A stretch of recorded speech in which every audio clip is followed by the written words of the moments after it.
여러분, 오늘은 이렇게 찬양대가 찬양했듯이 어버이 주일입니다. 물론 예수 그리스도 중심의 교회력에 따르면 부활의 절기로서 7번째 부활 절기를 지내는 주일입니다. 오늘까지 그렇게 지키고 다음 주에는 예수님이 승천하신 이후에 성령 강림 주일로 지킵니다. 그러나 이게 총회에서 또 교회에서 전통적으로 절기로 지키는 것이 어버이 주일로 이렇게 지키고 있습니다. 그래서 여러분, 이렇게 교회 예배당에 들어오기 전에 교회 와서 이렇게 브로치를 달아주는 청년들이 있었죠? 다셨습니까? 저희가 이걸 달면 나이가 많다, 늙었다라는 것이 아니라 부모가 되신 모든 분들, 20대더라도 자녀가 있다, 그럼 다르셔야 됩니다. 이렇게 달고 오시면 되고, 못 받으신 분들은 나가실 때 꼭 다시고, 또 이게 뭐 교회에서 매년 하는 행사라는 것이 아니라 또 하나님 아버지를 기억하면서 또 성경의 말씀들, 율법들을 기억하면서 지낼 수 있는 이 오늘로서 지키자고 이렇게 다는 거니까요. 또 청년들이 아침 시간이 굉장히 힘든데 되게 일찍 와서 하고 있더라고요. 그래서 대단하니까 달면서 너무 감사하다, 고맙다 라고 이렇게 표현하시면서 받으시면 참 감사할 것 같습니다. 여러분, 성경적으로나 전통적으로 부모와 자녀의 관계는 단순히 양육자와 피양육자의 관계를 넘어서 이전 세대의 지식을 자녀 세대에 전수하는 관계였습니다. 특히 농경 사회에서는 농사를 짓는 방법을 학교나 이런 데서가 아니라 대대로 부모로부터 배워야 했던 것이죠. 성경에서도 신앙이 전수되는 것은 부모 세대 또는 그 윗세대로부터 경험한 하나님을 자녀 세대에 전달해 주므로 하나님을 섬기는 신앙이 그 가정과 가문 안에서 대대로 이어질 수 있도록 했습니다. 그러나 현대사회는 이 과학기술의 급속한 발달로 인해서 시대가 빠르게 변화되게 됩니다. 그래서 이전 세대의 경험과 지식을 전수하고 전수받기보다는 컴퓨터와 스마트폰을 통해서 더 넓고 깊은 지식을 검색하고 배울 수 있는 시대가 되었습니다. 이는 이전 세대가 살아가면서 획득한 이 경험되어진 이 지식이 다음 세대가 살아가는 데에 더 이상 유용한 지식이 될 수 없게 되었기 때문입니다. 그리고 오히려 부모 세대와 조부모 세대가 자녀들에게 물어봅니다. 야, 이 컴퓨터 이거 어떻게 써야 돼? 야, 스마트폰 이것 좀 해봐. 알려달라고 해야 됩니다. 그렇게 되는 현상을 지식 전수의 역전 현상이 일어났다라고 말하는데, 이런 현상이 나타나게 된 겁니다. 그러다 보니 이 부모 세대와 자녀 세대 가운데 관계가 달라지게 됩니다. 수직적인 이 관계에서 수평적이고 평등한 관계로, 또 인생의 스승과 같은 관계에서 친구 같은 관계로 변화되게 됩니다. 그러나 이전 세대의 부모, 자녀에 대한 이 가치관을 가지고 있었던 부모 세대가 현 세대의 부모, 자녀 관계에 대한 가치관을 가지고 있는 자녀 세대가 가지고 있는 생각이 충돌되는 현상이 그래서 일어나게 됩니다. 그러면서 가정 내에서 갈등이 나타나게 되고 문제가 발생하게 되고, 부모들은 왜 자녀들이 내 말을 듣지 않지? 그리고 자녀들은 왜 구시대적인 얘기를 하고 계시지? 라고 하면서 갈등과 충돌이 발생하게 되는 거죠. 그래서 가정이 해체되기까지 하는 그런 것이 사회적 문제로까지 나타나게 되는 시대가 되었다는 것이죠. 이러한 흐름은 현대사회의 가정에 대한 양상이 전통적인 이 가정과는 다르게 나타난다는 것을 이 인구주택, 가정, 가구조사에서 나타나게 됩니다. 일반적으로 생각하는 가정은 어떤 모양입니까? 부모가 있고 자녀가 있습니다. 그래서 4인 혹은 3인 가정을 생각하게 됩니다. 그리고 전통적으로 가면 할아버지 할머니가 있고 조부모가 있고 또 그 자식들 부모가 있고 또 그 자녀들이 있는 3대 손이 함께 살아가는 것들을 가정이라고 생각을 했습니다. 그러나 최근 조사된 이 가구 통계에 따르면 4인 가구 수는 매년 감소하고 있습니다. 그래서 2021년 우리나라 가구 조사에 따르면 전체 가구의 18.8%밖에 4인 가구는 없었습니다. 그렇다면 2인 가구는 어느 정도 되냐? 2인 가구는 전체 가구의 30%에 육박하고 있고, 놀라운 점은 1인 가구가 전체 가구의 34.5%로 증가하는 추세 가운데 있습니다. 이번 달에 목회데이터 연구소에서 리포트 가정의 달 특집 리포트를 내면서 저출산 고령 사회위원회에 조사한 결과를 실었습니다. 그 결과를 보면 미혼 여성들에게 결혼할 생각이 있습니까? 평생 결혼할 생각이 있습니까? 라고 물었을 때 52%가 결혼하고 싶지 않다라고 대답했다고 합니다. 이것을 보면 1인 가구는 계속해서 증가할 것으로 예측되고 있는 것이 우리의 현실이라는 겁니다. 그러므로 현대사회 가정은 전통적인 가치가 해체되고 새로운 형태로 조부모가 있는 가정, 부모, 자녀 가정, 1인 가정 섞여서 존재하고 있을 뿐만 아니라 이혼이 매년 증가하고 있는 상황에서 편부, 편모, 재가 혹은 조손 가정이 늘어나 다양한 형태로서 다양한 방식의 가정이 형성되어서 살아가고 있는 것이 우리가 사는 이 시대의 현실이라는 겁니다. 여러분, 이러한 가정에 대한 현실은 전통적인 가정의 모습으로 회귀하고 회복해야 된다라는 차원의 문제가 아니라 우리에게 주어진 이러한 가정의 변화와 이러한 현실 속에서 또 가정 안에서 발생하는 많은 갈등과 어려움들 속에서 하나님께서는 우리에게 무엇을 말씀하시고 우리는 이러한 도전 앞에서 어떻게 하나님의 말씀 안에서 응답해야 하는가가 우리 그리스도인들에게, 예수를 믿는 우리 성도들에게 주어진 부르심이고 과제라는 겁니다. 여러분, 오늘 본문 요엘서 2장 18절 말씀을 보면 이렇게 말씀하고 있습니다. 그때에 여호와께서 자기의 땅을 극진히 사랑하시어 그의 백성을 불쌍히 여기실 것이라, 이렇게 말씀하십니다. 여러분, 이 말씀에서 그때가 언제입니까? 언제일까요? 요엘 선지자가 예언한 당시의 상황을 요엘서 1장 4절의 말씀에서 이렇게 기록하고 있습니다. 팥중이가 남긴 것을 메뚜기가 먹고 메뚜기가 남긴 것을 느치가 먹고 느치가 남긴 것을 황충이 먹었도다. 굉장히 시적인 표현인데, 메뚜기 떼가 창궐하여서 그들이 농사를 지었던 이 땅을 완전히 싹 쓸어 버려 수확물이 온통 사라지고 농사를 망친 그때라는 겁니다. 그런데 그때의 예언자 요엘은 이 메뚜기 떼의 재앙이 왔던 상황에서 여호와의 날을 선포합니다. 이 메뚜기 떼의 재앙이라는 현실을 마주하면서 선지자는 이것이 우리를 향한 하나님의 메시지니 하나님께로 돌아오라고 선포합니다. 그러자 백성들이 금식을 선포하고 성회를 소집하고 하나님 앞에 나아갔습니다. 그때에 하나님은 오늘 본문의 말씀을 말씀하신 것입니다.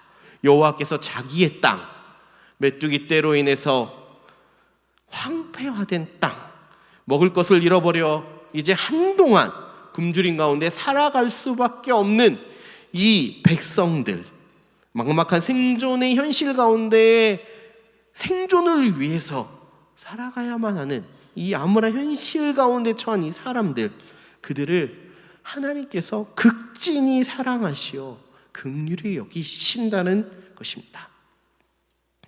여러분, 하나님은 우리가 살아가면서 마주하는 암담한 현실, 막막한 상황 가운데에 결국 하나님께 도움을 구하면서 하나님을 찾고 주님 어디 계십니까?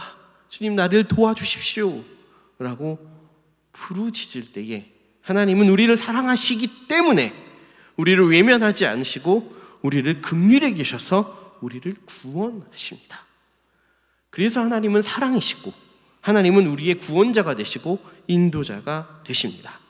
그러면 하나님을 내 삶이 막막하고 암담할 때, 내가 무엇을 해야 할지 모를 그때에 하나님께 나아가야 한다는 것입니다.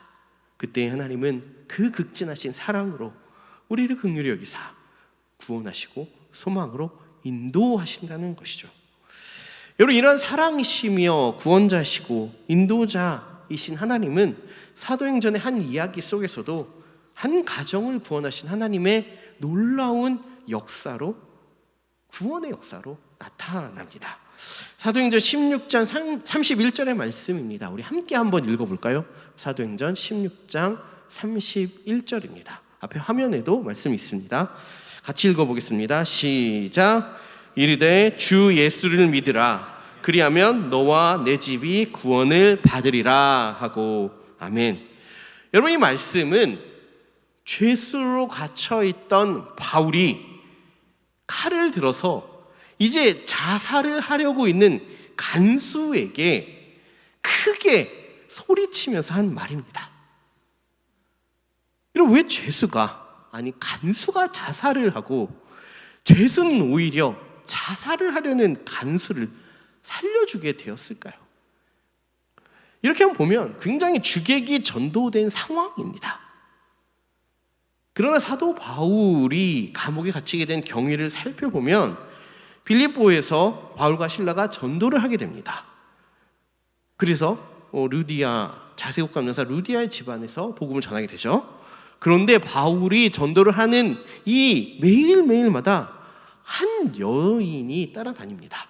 이 사람이 점치는 귀신에 들린 여종이라고 말씀 표현하고 있습니다. 이가 바울과 실라를 따라다니면서 여러 날 동안 복음을 전하는 일들을 방해합니다. 그러자 바울은 예수 그리스도의 능력을 의지하여서 이 점치는 귀신을 이 여종에서 쫓아냅니다. 그렇게 되자 이 여종을 통해서 돈을 버는 이 주인들이 더 이상 점을 침으로 돈을 벌지 못하게 되므로 바울과 실라를 고소하게 되죠. 그리고 고소하니까 심한 매질을 일방적으로 당하게 되고 바로 지하 감옥에 가둬버립니다. 그리고 이때 간수는 이 죄인 바울과 실라를 밤새 지키라는 명령을 받게 되죠. 간수는 그래서 상관의 이 엄중한 명령을 받고 밤새도록 감옥을 지키는 상황 중에 있었습니다. 그러면도 이 밤을 샌다는 것이 쉽지 않습니다. 아무리 눈이 말똥말똥하게 뜨려고 해도 커피를 많이 마셔도 어느 순간 잠이 오더라고요. 밤새 기도하다 보면 내가 기도하다가 잠든 건지 환상을 본 건지 잘 헷갈릴 때가 있습니다. 이 간수도 계속 지키다 보면 잠이 왔을 겁니다. 깊은 밤에 잠깐 잠에 들었나 봅니다. 그러다가 큰 소리와 지진이 갑자기 나서 깜짝 놀라서 깨어보니까 감옥의 문들이 다 열려 있었던 겁니다. 그리고 죄수들은 다 도망쳐버린 상황이었죠. 이 자신이 명령을 수행하지 못하고 또 죄수들이 도망간 책임을 지게 되고 또 많은 어려움을 겪게 될 이 상황들에 대해서 견디지 못하고 차라리 죽자라고 생각하고 칼을 들고 자결하는 순간이었다는 것이죠. 근데 그 중에 도망치지 않은 죄수가 그 안에 있었던 겁니다. 바로 죄수들 중에 가장 중요한 요인이었던 바울과 실라가 옥문이 열렸음에도 나가지 않고 그곳에 앉아서 그대로 있으면서 간수가 칼을 빼서 죽으려고 하니까 급하게 불렀던 것이죠. 우리가 여기 있으니 자신을 상하게 하지 마십시오 라고 소리를 쳤던 것입니다. 여러분, 기도와 찬송 중에 기적이 나타났습니다. 열심히 기도하고 하나님을 찬양했더니 그 땅 가운데 모든 속박했던 착고가 풀어지고 땅이 흔들리고 옥문이 열리고 해방이 되는 놀라운 기적의 사건이 나타났습니다. 그럼 어떻게 생각할까요? 하나님이 나를 건져주셨구나, 하나님이 나를 구원하셨구나 하고 생각하고 감사하며 나가야 되지 않습니까? 그런데 여러분, 바울과 실라가 나가지 않았습니다. 저 같았으면 야, 하나님 참 멋지십니다, 주님 제가 이제 나가겠습니다 하고 뚫고 나갔을 겁니다. 제일 먼저 나갔을 겁니다. 저는 이렇게 지하철에서 나올 때도 가장 먼저 나가는 것을 굉장히 좋아하거든요. 옥문을 이렇게 뚫고 바로 열리자마자 당당하게 나갔을 겁니다. 주님이 기적을 베푸셨고 주님이 나를 이끌어 주셨으니 내가 나가는 것이 마땅하다 생각하고 다 제수들을 불러서 자, 나가십시오, 제 하나님이 저를 구원하셨습니다 하고 나갔을 겁니다. 그런데 안 나갔던 겁니다. 왜 안 나갔을까요? 궁금하지 않습니까? 아마도 바울은 잘못한 것이 없기에 재판에 들어가서도 당당하게 그 앞에 서서 자신을 변호할 수 있을 거라 생각했을 겁니다. 아니, 어쩌면 그 재판정에서 바울은 거기에 재판하기 위해 서 있는 사람들에게 예수 그리스도의 복음을 전할 기회로 삼으려고 했을지도 모르겠습니다. 바울은 로마의 시민권자입니다. 함부로 매질하고 함부로 치죄할 수 없는 사람입니다. 비록 묻지도 따지지 않고 매질을 했지만 재판에서는 그렇지 않을 거라 믿었고 생각했던 겁니다. 그런데 이러한 바울의 당당함이 복음의 진보로 나타나게 됩니다. 바로 자살을 하려던 이 간수가 그들의 기적을 행하는 것을 보고 그들이 신의 사자, 저 높은 하늘의 신들이 보낸 위대한 사자라고 오해를 하게 됩니다. 자신들의 방식으로 찬송하고 자신들의 방식으로 자신들의 신에게 기도를 했더니 놀라운 기적이 일어났던 것이죠. 그러니 간수는 바울과 실라가 내 앞에 나타난 신의 사자라고 생각을 했던 것이죠. 그래서 묻는 첫 질문이 그렇습니다. 엎드려서 어떻게 하면 구원을 받을 수 있겠습니까? 오늘 우리가 읽은 구절의 앞구절 30절에 바로 이 말씀이 나타나 있습니다. 여러분, 당시 로마 시대를 신들의 시대라고도 말합니다. 왜냐하면 많은 신전들이 존재했고 그곳에서 신들이라고 부르는 신들이 도시와 나라를 통치했습니다.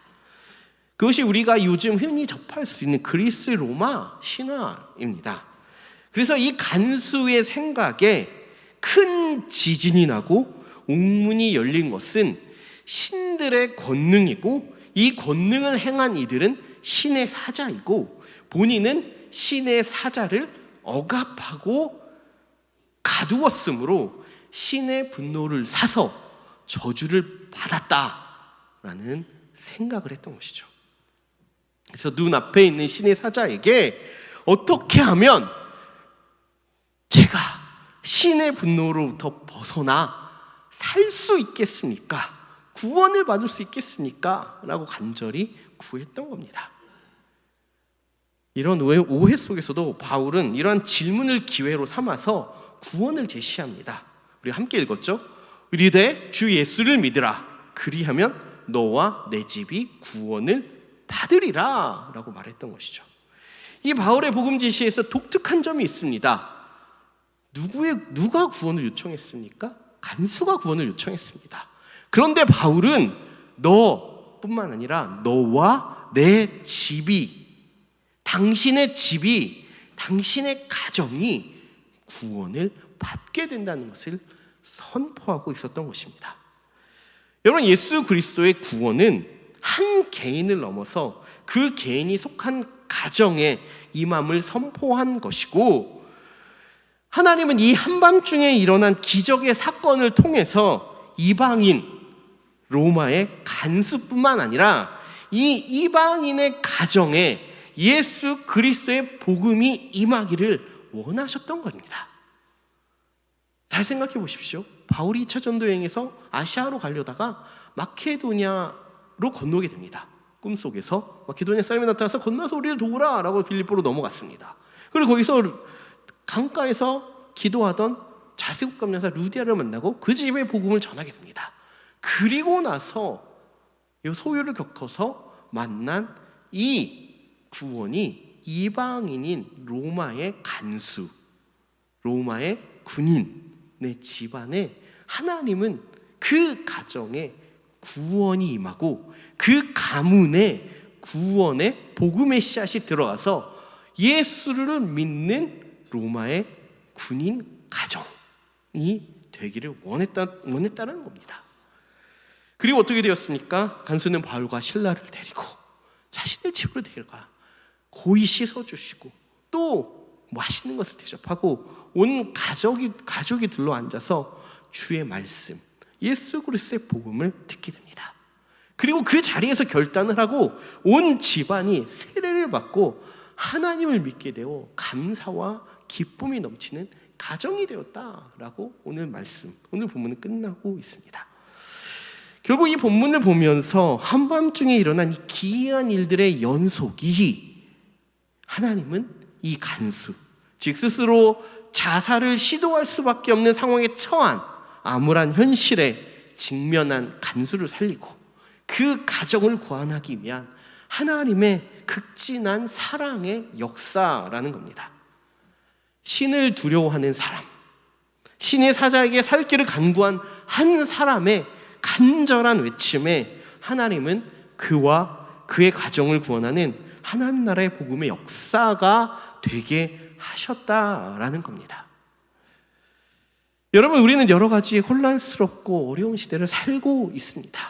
물론 역사적으로 볼 때 그 어느 때보다 물질적으로 풍요로운 시대를 살고 있다는 건 맞습니다.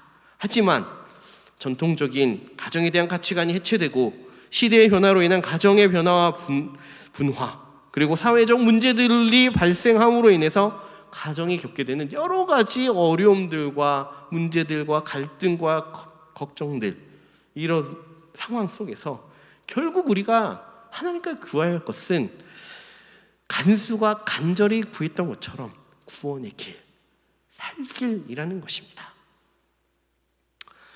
여러분, 제가 이전에 교회에서 사역할 때 있었던 한 가지 일이 있습니다. 교회에 처음 나오신 분들이 매주 있었습니다. 그때 한 사람을 맞이하게 되었습니다. 사는 곳이 제가 담당하고 있는 이 교구의 지역에 살고 계시기 때문에 제가 맞이하게 되었는데요. 그의 모습이 주일에 교회에 왔는데 술에 잔뜩 취해서 굉장히 더러운 트레이닝복을 입고 며칠을 씻지 않은 모습으로 노숙자로 보이는 모습으로 교회에 나타났습니다. 그래서 처음 왔으니까 인사를 하고 개인 신상을 물어본데 술이 취해서 어눌하게 뭐라고 하는 말인지 잘 모릅니다. 적으라고 해도 잘 못 적었습니다. 좀 인간적인 마음에서 굉장히 거부감이 들지 않을 수 없었겠죠. 그리고 연락처를 받은 후에 주중에 연락을 했습니다. 그랬더니 또 취해 있는 목소리였습니다. 날마다 술을 마시고 사시는 분이었던 것 같습니다. 그런데 이렇게 말합니다. 목사님, 저요, 살려주세요. 너무나 죽고 싶은데 저 좀 도와주세요 라고 말하는 겁니다. 그래서 제가 잠깐만 기다리세요 하고 성경책을 들고 바로 집으로 갔습니다. 집이 교회에서 멀지 않았기 때문에 바로 달려갔습니다. 그랬더니 이미 술을 잔뜩 취한 채로 또 교회에서 목사님이 온다고 하니까 상을 딱 이렇게 거실에 피고 기다리고 있었습니다. 그러면서 목사님, 저 기도해 주세요. 죽고 싶은데 또 그러면 안 될 것 같아서 목사님 제발 저를 위해서 기도해 주세요 라고 하는 겁니다. 그래서 제가 기도를 했습니다. 세게 기도를 했습니다. 그랬더니 크게 아멘 하면서 막 우는 겁니다. 그리고 나서 자기의 이야기를 하시기 시작하는 겁니다. 교회에 나오게 된 계기가 있다는 것이죠. 자기가 어머니는 돌아가시고 사업은 망하고 그래서 술에 취해서 살다 보니 이혼까지 당했고 그래서 자기 딸 하나가 있는데 딸은 연락이 되지도 않고 너무 힘들어서 술만 먹고 살고 있는데 어느 날 꿈에 어머니가 나타나서 얘야 교회를 나가라. 너 교회 가야 된다 라고 했다는 겁니다. 그래서 술을 마시다가 그 꿈이 생각나서 교회에 왔다는 겁니다. 그러면서 자신도 어릴 적엔 주일학교에 다녔고 어머니는 교회를 열심히 다니면서 자신에게도 교회 다녀라 라고 했지만 사업이 바쁘다는 핑계로 커서는 안 다녔다라고 하는 겁니다. 그런데 꿈에 꼭 교회 나가라는 이 어머니의 말씀에 교회에 나오게 되었다는 겁니다. 그런데도 삶이 너무 힘들고 술 마귀가 붙었는지 술만 먹게 된다는 겁니다. 그러면서 목사님이 기도해 주셨으니 저 이제 술을 끊어보려 합니다. 다시 삶을 시작해 보겠습니다 라고 하시는 거예요. 이 말을 믿지 않습니다. 술 끊겠다는 말, 술 끊는 사람이 별로 없거든요. 그런데 그러면서 꼭 자신을 위해서 기도해달라 얘기를 하는 겁니다. 그리고 나서 주일이 됐습니다. 그런데 그분이 정말 못 알아볼 정도로 말끔한 모습으로 깨끗한 정장을 입고 단정하게 교회에 나온 겁니다. 저 예배드리러 왔습니다 라고 말씀하면서 목사님, 제가 그래도 이제 정신 차리고 예배드리면서 또 사업을 한번 시작해 보려고 합니다. 그래서 전에 거래했던 거래처 연락을 했고 물건도 납품받기로 했습니다. 그러니 좀 기도해 주세요 목사님 이러더라고요. 그리고 몇 달이 지났습니다. 그러더니 개업을 앞두고 있으니 개업 신방 해주세요 라고 하는 겁니다. 그 후에 이제 한 번씩 왔다 갔다 하면서 사업장을 이렇게 지날 때마다 들어가서 인사를 하는데 어느 날인가 그 집사님, 사장님이 안 계시는 겁니다. 그래서 봤더니 한 젊은 청년이 있어서 알바생인 줄 알고 사장님 어디 가셨냐 했더니 저희 아버지가 잠깐 나가셨다고 합니다. 잠깐 있으면 오신다라고 합니다. 그러고 보니까 딸이 와 있는 겁니다. 딸이 연락도 되지도 않았고 자기 연락도 받지 않는다라고 막 이렇게 하소연을 했는데 딸이 와서 사업장을 같이 돌아보고 있는 것을 보게 되었습니다. 교회를 다니게 되고 예수를 믿게 되고 술도 끊게 되고 사업을 시작하게 되니 딸과 관계가 회복되고 아버지 일을 도와주러 왔다는 겁니다. 그리고 헤어진 아내도 연락하면서 좋은 분위기로 지내고 있기 시작했다는 겁니다. 여러분, 모든 삶이 실패하고 죽을 자리만 찾던 이 한 사람에게 하나님은 살고자 하는 열망을 주셨습니다. 그를 사랑하시고 긍휼히 여기사 그의 삶과 그의 가정을 예수 그리스도의 복음으로 구원하셨던 것입니다. 여러분, 가정에 여러 가지 어려움이 있을 겁니다. 문제들도 있을 겁니다. 1인 가정이든 부모님과 자녀들이 함께 사는 가정이든 아니면 조선 편부모 가정이든 어떤 가정이든 어려움과 문제가 없는 경우는 없을 것입니다. 그때에 우리를 극진하게 사랑하신 그 하나님, 나와 우리 가정을 구원하시는 그 하나님, 우리 가정이 바르게 서기를 열망하시는 그 하나님을 바라보고 하나님, 저와 제 가정을 구원하여 주십시오 라고 간구하며 하나님 앞에 나아가시길 바랍니다. 그때의 하나님의 극진하신 사랑이 살 길을 구하는 나에게, 우리에게, 가정에게 임하게 될 때 우리를 긍휼히 여기시고 인자와 성실이 크신 그 하나님이 우리와 우리의 가정을, 우리의 자녀들을, 또 우리의 부모님들을, 그리고 온 집안을 근심과 걱정과 곤란과 어려움과 실패와 좌절 가운데 있는 우리와 우리의 가정을 분명히 구원하실 것입니다. 그것은 하나님께서 우리를 극진히 사랑하시어 긍휼을 베푸시기 원하시기 때문입니다. 그래서 하나님의 역사를 믿는 가운데에 감사와 기쁨이 넘치는 집안이 되게 인도하실 것입니다. 이를 믿음으로 하나님을 구하며 바라며 소망함으로 나아가는 모든 성도들, 그리고 모든 주의 사랑 가운데 있는 가정들 다 되시기를 기도하고 축복합니다. 기도하겠습니다.